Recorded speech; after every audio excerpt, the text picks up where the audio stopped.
With the month of January being one of the tougher months for the Dallas Mavericks, we've seen it all. Injuries, illnesses, losing to some of the worst teams in the league while also beating some of the best teams in the league. The Dallas Mavericks have had themselves one crazy month.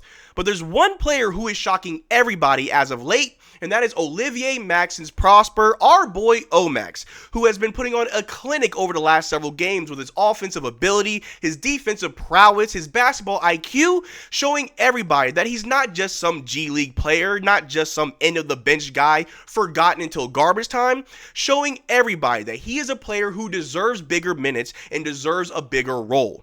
So in this video, we're going to see how well has Omax been playing lately, what he can do for the Dallas Mavericks now, and what does his future look like with the team going forward.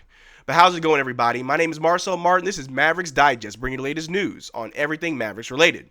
And before we get started with today's video, we're currently sitting at 16,957 subscribers. I know I've been sick lately. The content hasn't been as frequent as often. But if you're enjoying everything that we're doing here at Mavericks Digest with our live streams, watch-alongs, news vids, and everything else in between, make sure you subscribe so you don't miss out on a single thing that we do. But the Dallas Mavericks have been dealing with a lot of issues as of late. It seems like we just can't catch a break. Don't know when the last time we got any bit of good news, but that doesn't stop this team from finding ways to win, and it doesn't stop certain players from stepping up and playing well above themselves. And one of those players has been Omax. And in yesterday's game against the Oklahoma City Thunder, we got yet again a laundry list of injuries. Ahead of yesterday's game against the Oklahoma City Thunder, we were without Klay Thompson due to a left ankle sprain, Derrick Lively, who's out with a right ankle stress fracture, who will be out for 2 to 3 months. They said he'll be reevaluated in about a month, but we will see. Najee Marshall still out with the illness. You may as well say he has Ebola at this point.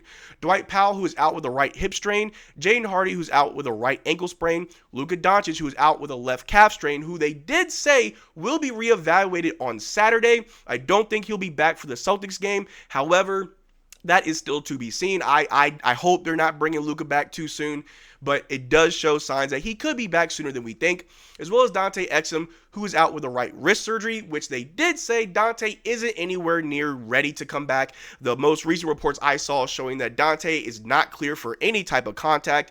Not sure when he'll return. But with that laundry list of injuries, we really weren't sure who we were going to play. Kyrie, PJ, and the Texas Legends, our G League team, we end up starting Kessler Edwards in our starting lineup with Omax off the bench, and we were off to the races. The Dallas Mavericks ended up winning last night's game against the Oklahoma City Thunder, marking our third win against them this season. Also, our third win without Luka Doncic. But it wasn't without the help of many key players, where when Daniel Gafford had to leave the game due to a really weird injury where he fell, got kicked in the face, he left the game. Well, he left to the locker room and came back after halftime. The Dallas Mavericks were still able to recoup. We put in Markieff Morris. Markieff Morris, our 15th man who barely even sees garbage time. That's how bad the Dallas Mavericks have been lately, where we really just can't afford any more injuries, because if we're putting in Markieff Morris, no one else is allowed to get hurt. But with all of that being said, players like Kessler Edwards, players like Omax have been stepping up and playing big time. If we take a look right here, for this season, Omax is putting up 3 points, 2.2 rebounds, 0.6 assists, 0.1 blocks, 0.4 steals, 0.2 turnovers, and 0.4 fouls per game, shooting 40% from the field and 24% from three. Obviously, these numbers don't just scream at you, hey, I deserve to be the sixth man. I deserve to be a backup power forward. Look at me. I am one of the better young guys. Obviously, the numbers don't really say too much for you, but if you take a look right here, Omax Prosper this season, 3-2-1 on 40% from the field, 24% from three. But Omax Prosper versus OKC is 9-2-0, shooting 64% from the floor and 66% from three. I know we all say that PJ Washington is the Oklahoma City Thunder killer, but maybe PJ is teaching Omax some of his ways. Like, hey, do this little weird ritual before the Thunder game, and you too can just put on an entire clinic against that team, which we do got to put some respect on the Oklahoma City Thunder. They are the 1 seed in the West, which is no easy feat, and the Dallas Mavericks are still trying to fight out of that play-in territory, getting wins as we can. But the fact of the matter is, we do have great young talent in a player like Omax, who is stepping up to the occasion. He's showing us that even with a small role, if you give him a little bit more minutes, he can do a lot more for the Dallas Mavericks. If we take a look right here, Everybody on Twitter was just absolutely loving what they saw from Omax. MFFL Nation said, "Thank you for saving my life. I'm literally just Omax Prosper." The memes were coming in abundance last night due to Omax's just amazing performance. Or this right here, Omax SOB, standing on business early, putting in work. He had an amazing defensive performance at the very end of the game, making sure that the Thunder could not come back in the game. The whole entire game, Omax was just putting in that work. And by halftime, Omax had 13 points. The same amount of points as the league's MVP, SGA, who also only had 13 points at halftime. Now, although SGA did end the game with 30 points, Omax did end the game with 14.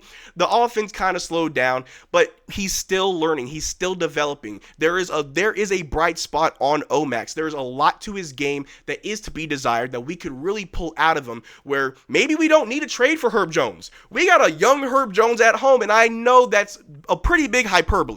Not saying that Omax is on that level of a Herb Jones, but why not try to grow our own Herb Jones? Why not look at Omax and see, hey, we got a young defensive wing who has a lot of potential, where in the G League last season, he was shooting 42% from three on about 6 attempts a game.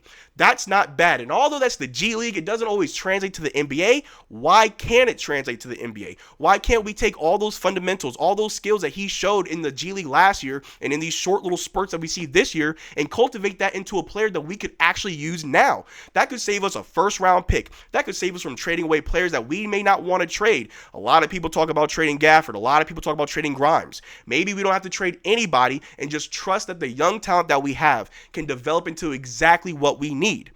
Again, instead of trading for Herb Jones, just invest more into Omax.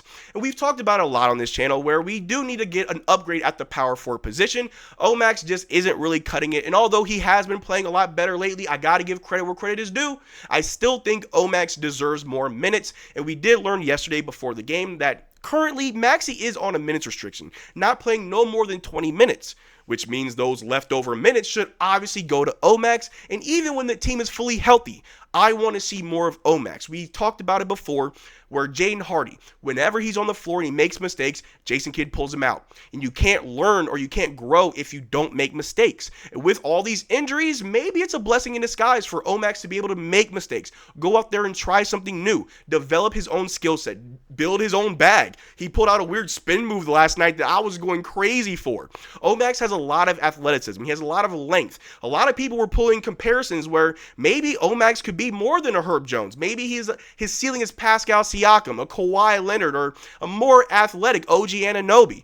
I don't want to put too many crazy titles on Omax. He's only in his second year, but he has a lot to prove, and he has a lot in himself that he can show us. And I've said it myself after the Charlotte Hornets game. I saw a lot of good from Omax. He makes the right reads. He makes the right plays. He's not a selfish player by any means. He is a team player. He hustles. He dives for loose balls. He's jumping up for rebounds. He's doing everything you want him to do.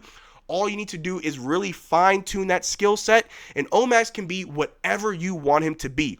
The sky's the limit when it comes to this young guy. He is just absolutely amazing. And just continue with just the praise from Omax, Lauren Gunn tweeted this out, saying you just cannot teach Omax intangibles. His size, athleticism, his motor, sky is the limit. It's just about being patient through the process with them. And that's what happens with our young talent. We saw last year with Derrick Lively, a young rookie center where we really needed a center bad. We had no choice but to start him. And he developed amazingly, going all the way to the NBA Finals, showing everybody that even a young center like Derrick Lively, if you give him the opportunity to make mistakes, give him the opportunity to learn and grow on the floor with the amazing talent around him, having Luka, Kyrie, and Jason Kidd as mentors on your team, you can grow into an amazing player. We saw it with Derrick Lively. Why can't we see that with Omax? And the last thing I want to show you guys right here, Omax, if he keeps working on his game, Kobe Bryant. Now, I don't want to put too much on Omax. I just find this very funny. But the truth of the matter is Omax has a very high ceiling. It's all about how do we get that out of him? How do we get Omax to reach his own potential?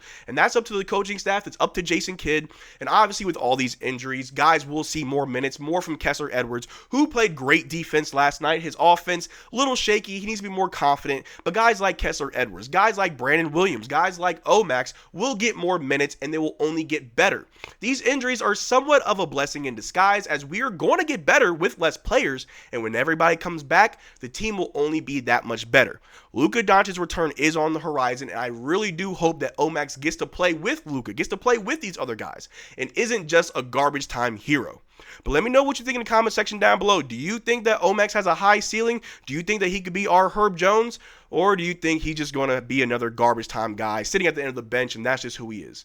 Let me know what you think in the comment section down below. We can have a conversation about it.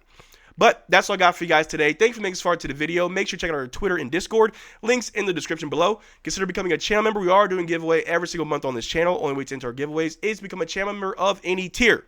But till next time, y'all take care. Drink water. Best believe I will. I'm still not feeling good. Peace.